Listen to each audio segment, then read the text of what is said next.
Welcome to the Introduction to Rye Masterclass.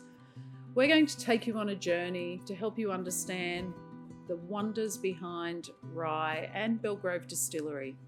Belgrove Distillery is the first rye whiskey distillery or rye distillery in Australia. It's also one of the greenest distilleries in the world. The founder and head distiller is Peter Bignell, sixth generation Tasmanian farmer. Now, Peter started off as a farmer who was farming things like sheep, grain and strawberry runners back in the day. The laws changed for the pesticides with the strawberry runners and he almost lost an entire crop the next year. What ended up happening was the same year he lost the strawberry runners, he had a surplus of rye grain. The rye grain at the time he was feeding to his sheep. At that time, when he had the excess, he thought, what else can I use this for? He tried to sell it at market, but at the time the Australian dollar was quite high, so it was actually cheaper for people in Australia to buy rye from overseas than it was domestically. So that didn't work. So Peter went to other distilleries in Tasmania and tried to sell the grain to them for them to make rye whiskey. They weren't interested. So Peter said the most obvious thing to do is make rye whiskey himself. He didn't have much money at the time, but he went off and made his own still with his own bare hands. You know, if you have a look at Peter's hands, they're big farmer's hands. They're strong. He makes a lot of things with them. In fact, Peter's hands touch every bottle at least 11 times when you try a Belgrove product. I'm going to take you on a journey through Belgrove and just how wonderful this brand is. And I hope you enjoy a few little stories in between along the way of my experience with the brand and with Peter Bignell. First off, I'm going to start with my coffee and a little bit of Black Rye in there. I'm just the sort of person that doesn't like doing the same thing as everybody else does. I just, I don't like to, just be sheep, just following everybody else. So I just want to do something a little bit different. And making whiskey, yes, okay, I want to do that. That is different. Certainly a lot of people don't make whiskey, but then I want to be just a little bit different again. So because I had the rye, I thought, well, just the perfect thing to use. So the distillery is situated 45 minutes north of Hobart, up the Midlands Highway. You'll go past a little servo or service station on the left-hand side of the road. That's where Peter picks up his fish and chip oil that he converts into biofuel. From there, it's just a couple of 100 metres down the road. On the left-hand side, you'll drive in these beautiful little country gates, tree-lined road, absolutely beautiful. Rye paddocks are on the right-hand side. You can see where the actual rye itself is being grown. It's one of very few whiskey distilleries in the world that's paddock to bottle, which means every step of the process is controlled on site. Now the house is built sort of around the late 1800s, early 1900s, I think. We'll just say that for now. It's an old house anyway. And you think, my God, this is such a beautiful estate.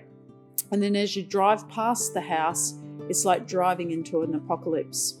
There is shit everywhere. There are old swing sets, there are tractors, there are, old machinery and all these bits and pieces that are all over the farm. And Peter uses all of this gear to make contraptions for distilling and farming equipment. So he's a bit of a tinkler and likes to make things with his hands. He's actually a really clever guy. So anyway, don't be deterred by this. It'll be one of the best distillery experiences you will ever have in your life. Anyway, without further ado, I'm going to hand you over to the girls. They're going to start the masterclass, and I'm going to come back to you a little bit later and we'll talk about a few yarns and stories that I've had along the way with Peter. Take it away, girls. Hi everyone, I'm Tailah. And I'm Phoebe. And welcome to our Introduction to Rye Masterclass. So the first spirit we're tasting today is Belgrove's White Rye. So the White Rye is not yet a whiskey. It's what comes first before the barrel aging process, which will eventually create whiskey. This means that the grain goes through the fermentation process, which we can get into at another time, but it is then put through the still twice, And this is the spirit that comes off the still at about 60 to 70%. It is then diluted to 40%, and this is how we get the white rye. So if we take the white rye and have a little smell, see what we think. It smells like tequila. Yeah, it's really got that punch like tequila does. And on the nose, you can really smell that dried grass, grainy hay kind of smell. And that really just comes back to the rye that it's made from. So Peter actually uses 100% rye in his white rye and the whiskies that are made from the white rye. And this is quite unique because a lot of rye whiskies on the market use a mix of grain. And it is rare to see a rye whiskey that's 100% rye. This is exceptionally difficult because if we have a look at the rye grain, we can see it is quite small. It's almost like a rice grain. And this means that it has a lot less residual sugar per grain. If we look at something like barley, which is often used in whiskies, it is a lot fatter and therefore has a lot more sugar content. And it is a little bit easier to create whiskey, but we don't have any of the barley in the white rye. It is just the rye grain. So if we want to have a taste of this one,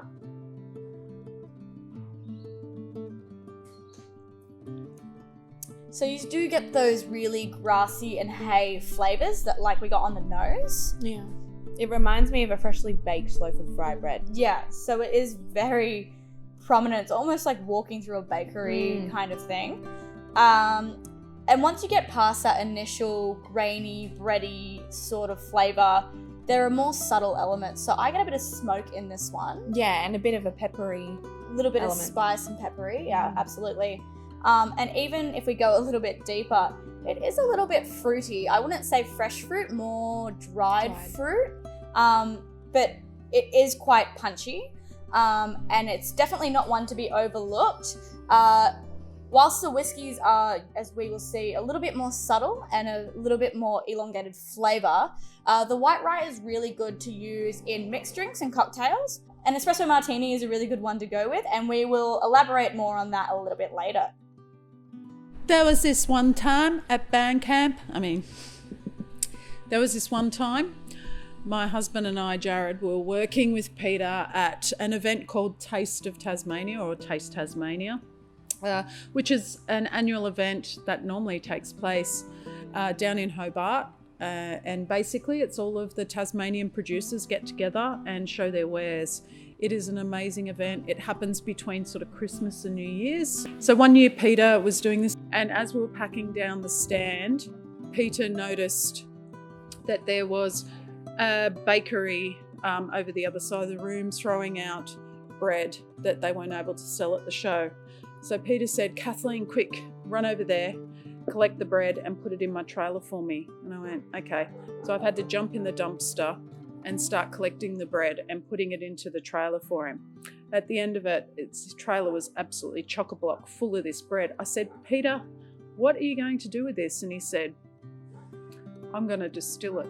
And I went, "Great." Okay, so Peter decided to distill it. He found out some way to convert it and distill it somehow. And it ended up becoming 12 bottles of vodka, basically, which he named Crouton vodka. So a little bit of a story around this is Peter hates waste. I'm going to tell you a few other stories along the way about how he has utilised someone else's waste and turned it into something viable. The next one we'll be moving on to is the Rye Whisky. Now, the Rye Whisky is made from the new make spirit that we just tasted, but the difference is that it is barrel aged for 3 years. Now, in Australia, for whiskey to be whiskey, it needs to be barrel aged for at least 2. So Peter ages it for 3 years, and he is aging it in various barrels, and then gets a nice blend of flavours, and that's how we come to the Belgrove Rye Whisky. So what you'll notice on the bottles is that this whiskey is non-chill filtered. Now what that means is, you can hear the words and say, okay, they don't use chilling in the distillation process. The reason that many whiskey distilleries chill filter their whiskey is they want to get rid of that cloudy sort of appearance, but by doing that, they lose a bit of the oils that come through in the whiskey. Peter does not chill filter his whiskey, and the reason for that is he wants to hold on to as much flavour as he possibly can, so when we get this lovely end product, it does have those oils, it does have those kind of subtle flavours that makes this quite a complex sort of whiskey. So if we want to give it a smell, so on the nose it is quite herbaceous, and we get a little bit of oak in that as well. We can see even just by looking at the lovely golden colour that's imparted by the barrel in which it's aged in. So if we want to give this one a taste,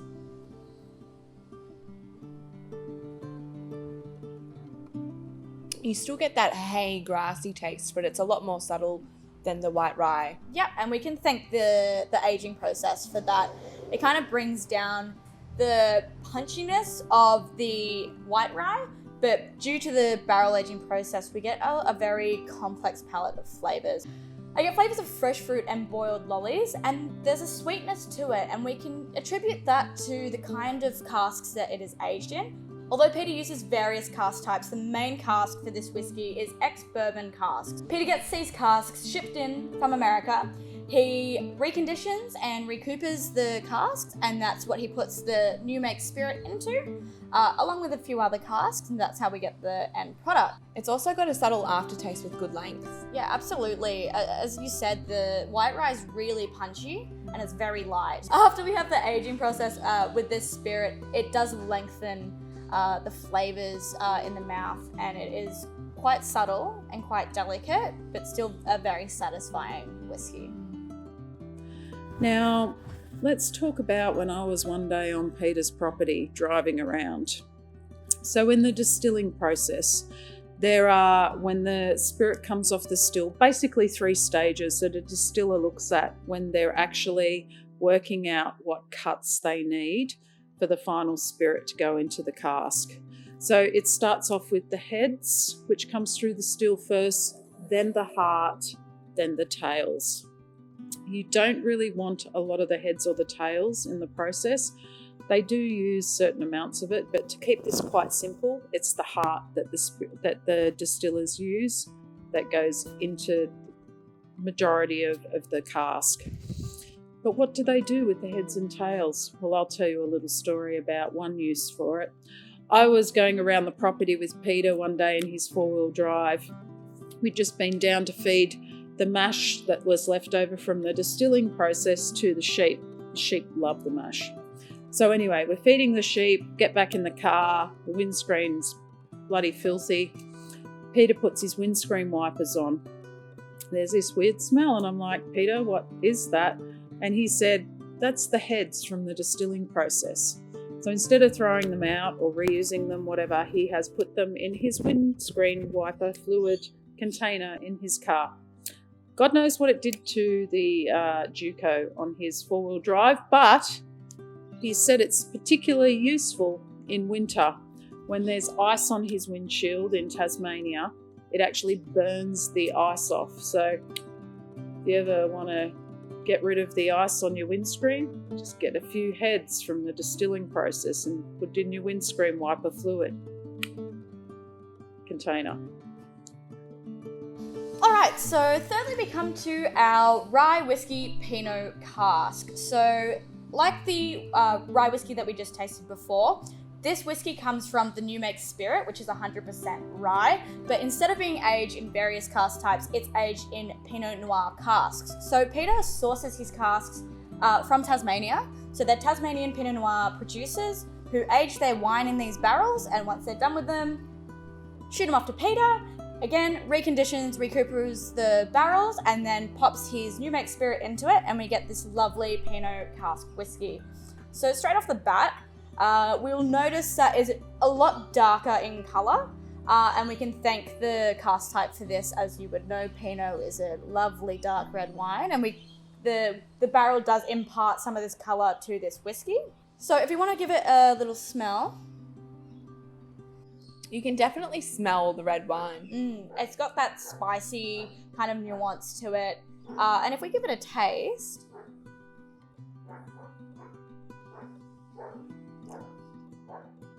It's almost got a taste of dark chocolate. definitely getting that as well.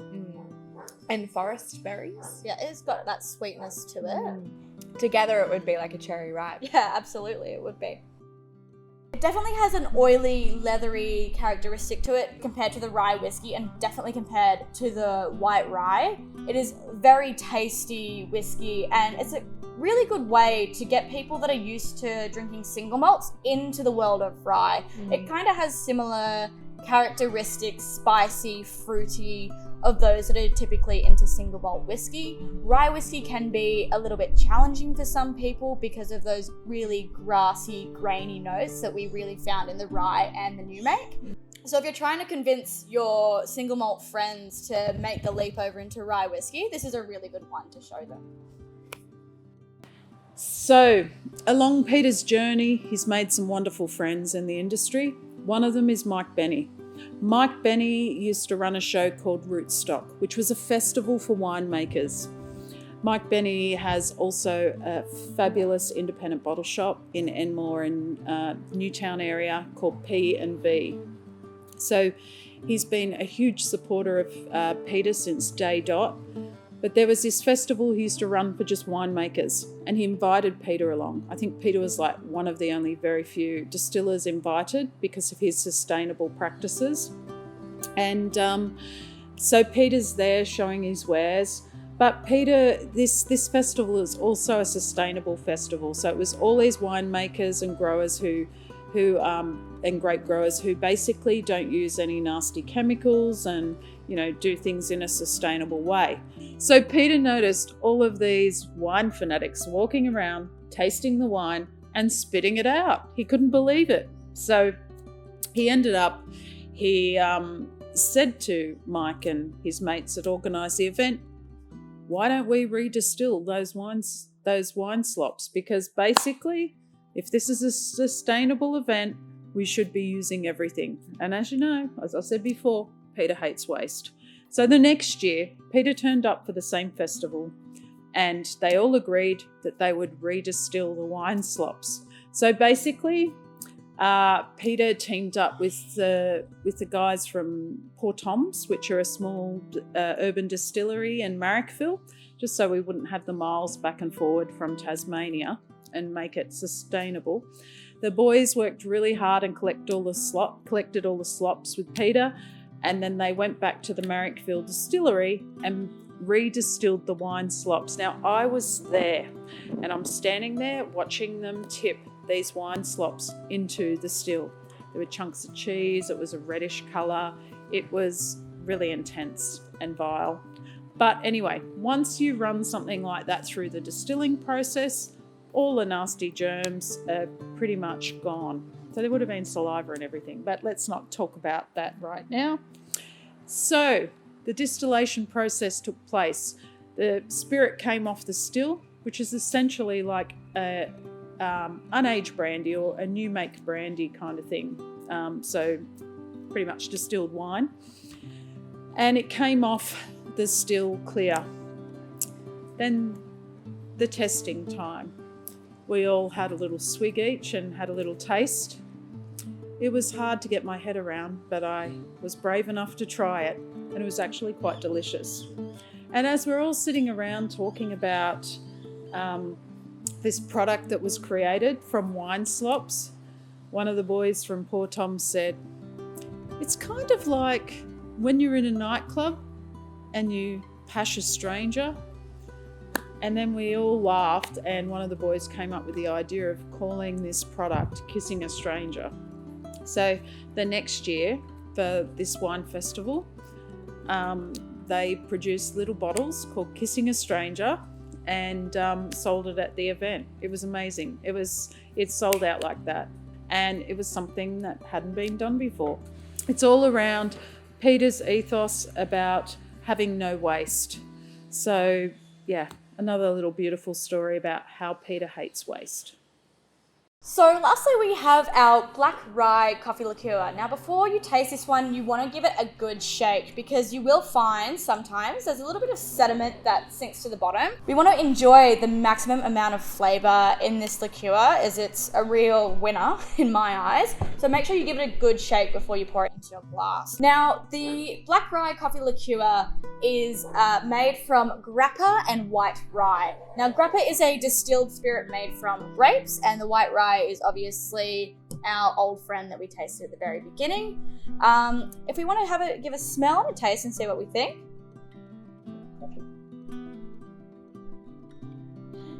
You really get that chocolatey, nutty flavour from the grappa and the rye. Yeah, absolutely. The rye definitely comes through there. I get that a lot. And there's obviously that prominent bitterness from the cold drip coffee that's in it as well. Even when you're looking in the glass, it's got a very silky and velvety texture. It really coats the palate. Yeah, it really does. And this one, as mentioned earlier, would go great in an espresso martini, a rye espresso martini, if you will.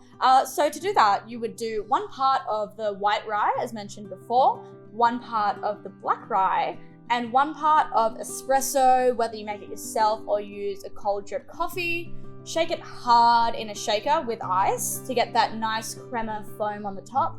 Strain it into a martini glass and enjoy. You could even put it on your ice cream or even a shot to your coffee. Give it an extra kick. Yeah. So all the products we've shown you today have come from rye, and it shows you how versatile this grain really is. So we can go from a new make to a whiskey to a delicious liqueur. Rye has been a bit scary for some people, but I hope today you see that it's not that scary and can appreciate the fine art and innovation that comes with Belgrove's products. Thank you so much for joining us in our Introduction to Rye Masterclass. I hope you learned something today about rye. And if you have any questions, feel free to contact us at nibofcourage.com. And remember to support Australian craft distillers.